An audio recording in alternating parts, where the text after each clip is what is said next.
friends, and welcome back to Ghouls Night In, the spooky chat show with your best ghoul friends. I'm Penny Snark. And I'm Midge Munster. And remember when everyone was talking about how men are always thinking about the Roman Empire? Yes. What Uh, is your so, Roman Empire, yeah. Penny? I didn't really think about it at that time, but I've recently been reminded that I too have had an ancient Roman fixation in my time, and it's Mm. Pompeii, Oh, specifically the destruction of. Uh, yeah. That was a weird little moment for me in like middle school as well. yes, all right. I'm glad to be in good company. So yeah, let's get into this. Just a warning for anyone who does not know, we are going to be talking about death by natural disaster today. So just be aware that will be a topic. So for this, I read How Did Pompeii's Victims Really Die by Phi Jacobs for science.org. And also, when I was in college, I took an entire class about Pompeii. So some of this stuff is just embedded in my brain. That was actually, I would say, probably the worst class that I ever took because Oh, the professor was terrible and I hated him, and it was the only time in my life that I ever got a C on a paper. So fuck whoa. that guy. Um, Everybody send this episode to Penny's professor. yeah, be like, what up? Penny knows a lot about Pompeii. Um, for anyone who is not familiar, Pompeii was a city that was located on the coast of what is now Italy, on the Bay of Naples. Initial settlement of the area goes all the way back to the 8th century BC, but over the centuries, it continued to develop and grow until it was officially conquered by Rome in 89 BC. And as we are approaching the time of destruction, Pompeii was like a really bougie area. So there was a population of around 20,000, and it was a really popular spot for wealthy Romans to have a place. There's a lot of arts and culture and entertainment. The city was surrounded by all this lush farmland with lots of vineyards. There were fancy villas. Also, found out while researching this, apparently in 59 AD, there was a riot at the amphitheater that was so bad that Rome sent like the elite military force, and performances were banned for 10 years. Oh, jeez. Can you imagine being at a show that got so crazy that they were like, you cannot have any more shows for 10 years? That's that's a lot, I, Romans. I, That's a I, lot.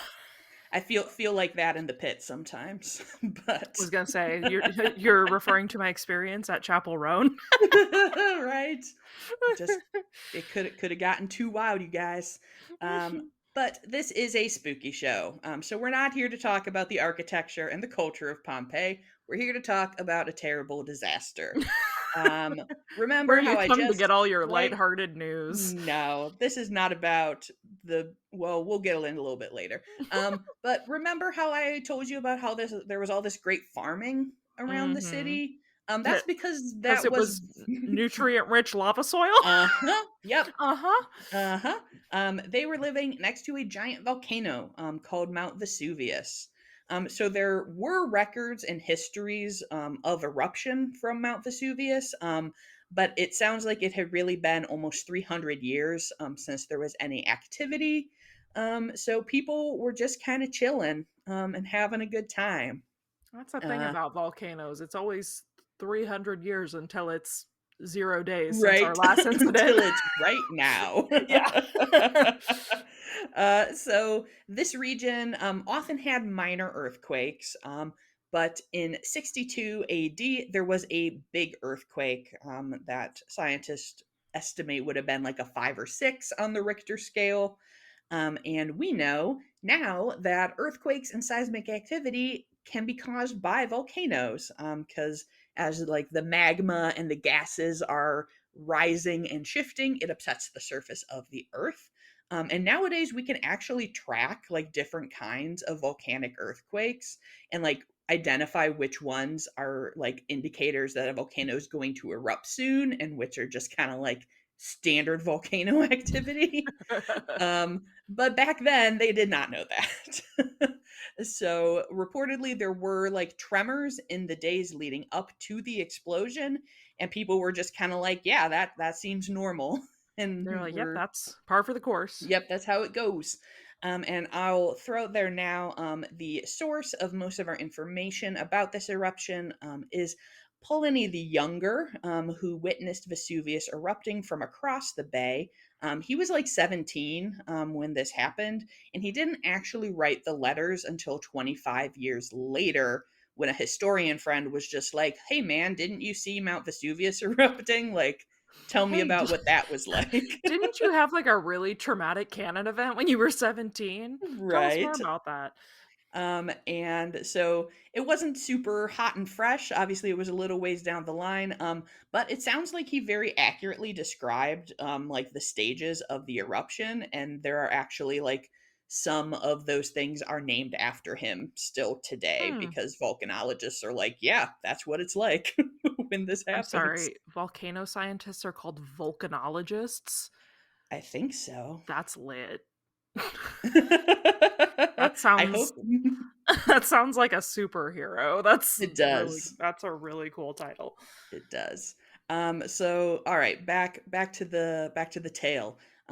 So for a long time, and by long time, I mean like up to like maybe 2018, we thought that this eruption happened on August 24th. And I was gonna get to be like, this completely random topic turned out to be incredibly timely. Oh, wow, Um, yeah. but now we think it actually happened in October, which we will talk about a bit later.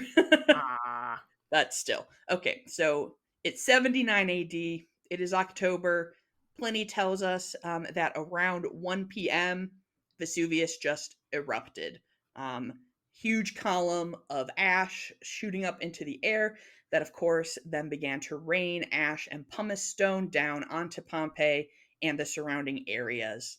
And once that started, it kept just like spewing ash for 18 hours, Jeez. which is crazy, but that was only stage one because next is when the pyroclastic flows began, which I think is an incredible band name. Yeah. The Or pyroclastic flows. or maybe like it sounds like it would be the name of like a hot yoga Hot routine. Like we're getting into our pyroclastic flow, everybody. yeah. After our Vashnayasa or whatever it's called, Exactly. then we're gonna do uh, also, so that's quick question. Our Yes. friend that's watching across the bay, Mhm.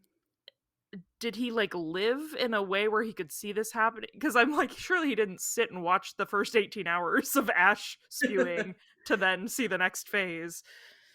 No, but like so he was in like a house where he could see stuff, and I Okay, think it's, like, like out. when he first Yeah. felt the tremors, he like came out and looked.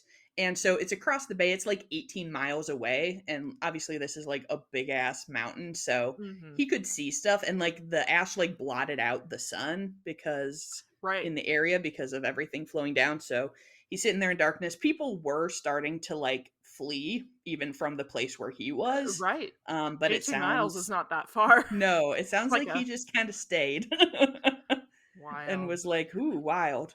I'm Um, not gonna lie, before this moment, I've never thought too hard about volcanoes, and now I'm, like, really processing the concept of them, like, vomiting up magma yeah, from the center of the earth, and that's right.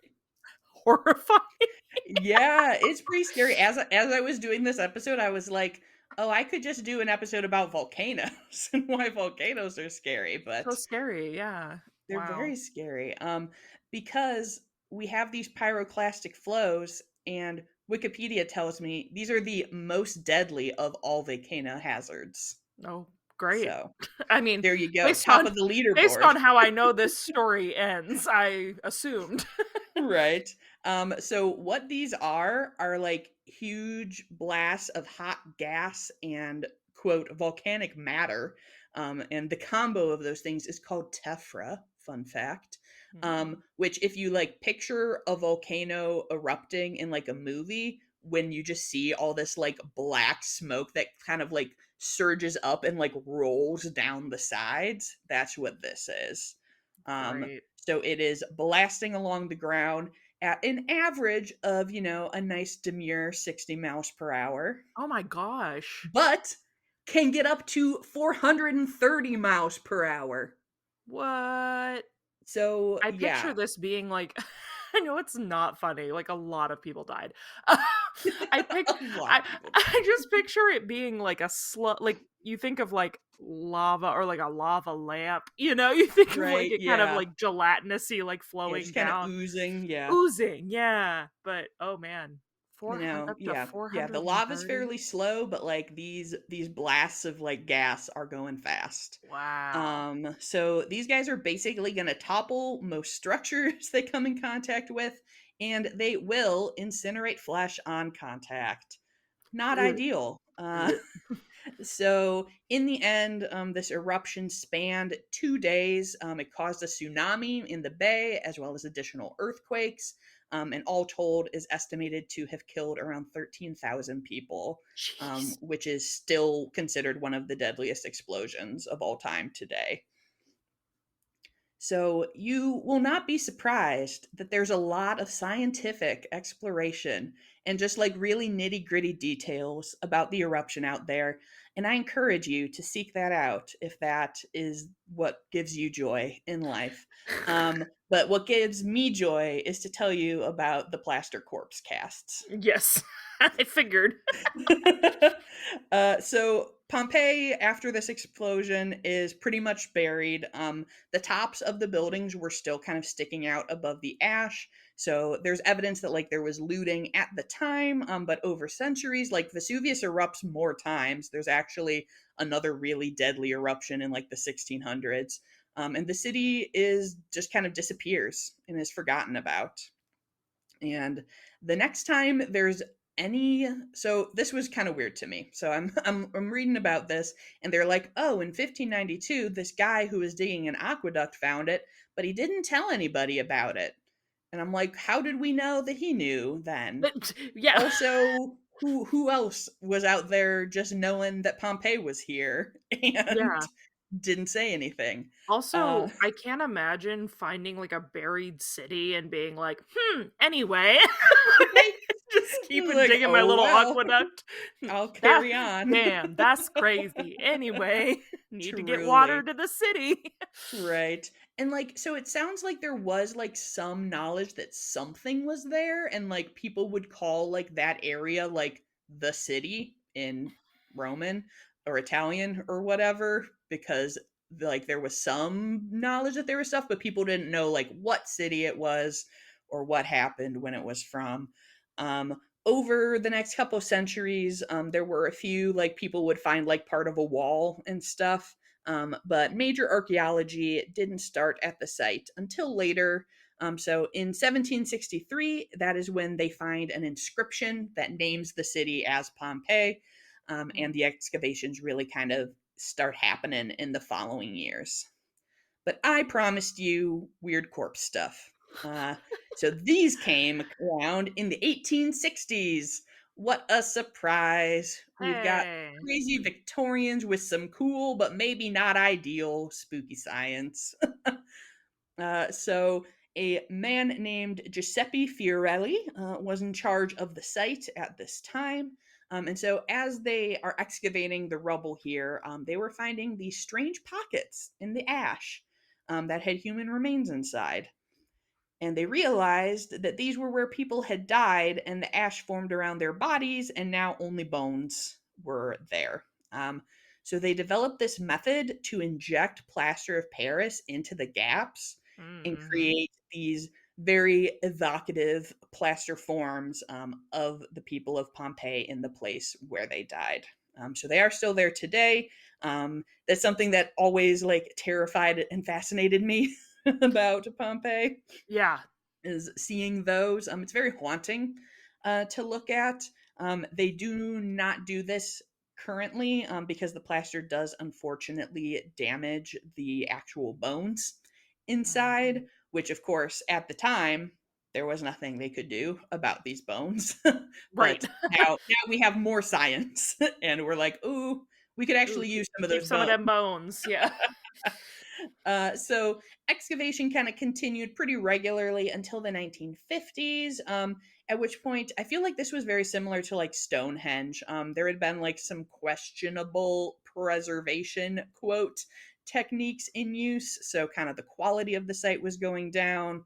In 1980, there was another earthquake that did more damage, and there were some more like not maybe very well done repairs. um, Things slowed down, and by the 90s people were like calling out the poor preservation of the site. One of the structures actually collapsed in 2010, due Oh, to the man. heavy rainfall, which like, can you imagine, like this building was here since Roman times, Since Pompeii since was a thing Pompeii, and and it got buried by a rain took it out. volcano, and then it rained, and you guys didn't have like the drainage wasn't properly set up, so it got fucked up. Well, it's because So that guy didn't have time to dig his aqueduct after he right? found the city.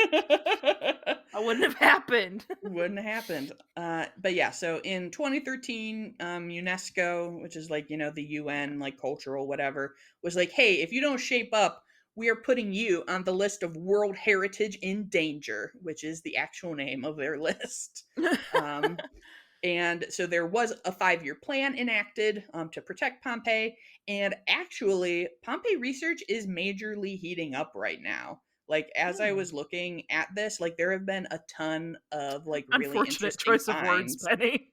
Heating up! Oh no! I didn't even do it on purpose. I'm Ah, sorry, Pompeii. I'm sorry. So sorry, Pompeii. I'm so sorry, Pompeii. Oh my gosh. Uh, and this is even worse for what I'm about to tell you about. Ah.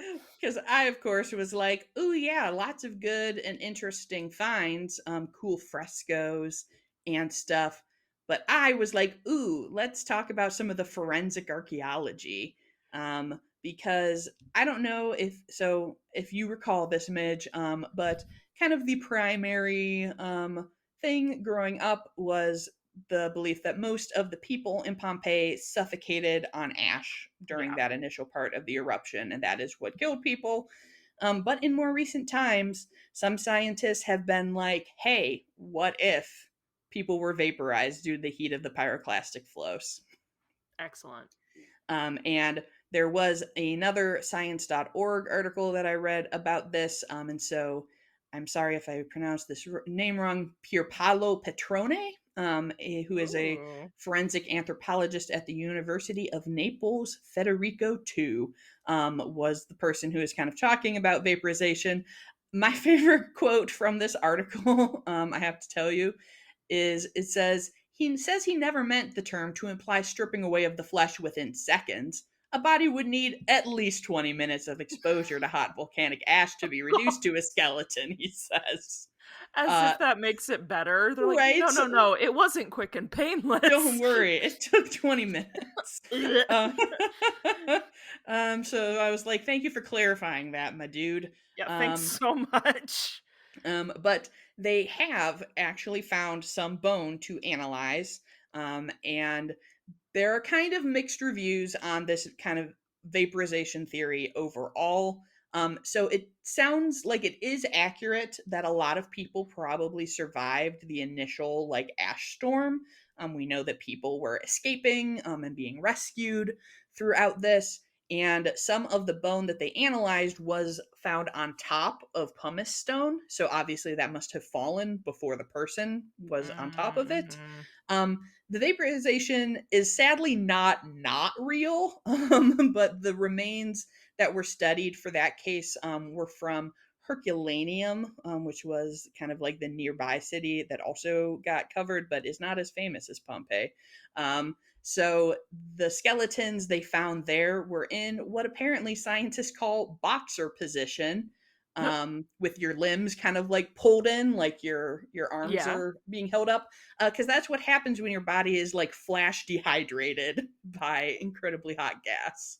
Um, Oh, you, like, curl up like a little spider? yeah, yeah, you're just like, Oof. whoop, just sucks all the moisture out. Um, and so the plaster casts for Pompeii, obviously that we are familiar with, more often show people kind of like laying in repose. you can actually see like some of these casts where people had like pulled their clothing up to cover themselves, presumably Mm, to try to protect from ash, which obviously you would not be able to do if you were being vaporized. And also, your clothes would have burned off before your flesh did, right. so there would not be any evidence of cloth in the mold. So it sounds like the current theory is that people were probably asphyxiated by gas at like a lower temperature, earlier pyroclastic flow, and then were buried in ash. And then when like the lava and the super hot ones came by, those did destroy the remains because they compared the bones. They did find bones that they could study, and they compared them to remains that they know were purposefully cremated in Pompeii, Mm, and they did see like a lot of similarities with the cremated bones, which kind of implies that it was like a multi-stage process. um, and the archaeologists in this article, I did appreciate, points out they were like, this feels like a ghoulish kind of thing to be researching, but it is useful to understand what the most dangerous parts of a volcanic explosion are. It could yeah, help, and like how much time people. you actually Yeah, how have much time to you get have people you have out. to get out, like what's more dangerous. So it is useful to know like what the truth is. Definitely. Um, so, as you mentioned before we recorded, if any of you follow me on Instagram, I did talk about special interesting too close to the sun here. Because I got too deep and I was like, oh, I don't have time really to tell you about Pompeii itself, which is too bad because it is really interesting. Um, they had like it's famous for like some like really cool like erotic frescoes and stuff. And oh, Yeah. and I was gonna tell you about August versus October. Okay. Oh, right. So this is gonna be a really good party fun fact for all of you out there who love to collect little ghouls night in facts that you can share with people. So apparently, instead of just saying what the date was, Romans had like phrases that described the date. And Okay. so the Love one that. that Pliny used when writing about the eruption could have been in August or October or November. And it was assumed to be August until 2018, where they found an inscription at the site that was dated October 17. So obviously, that seems like it was more recent.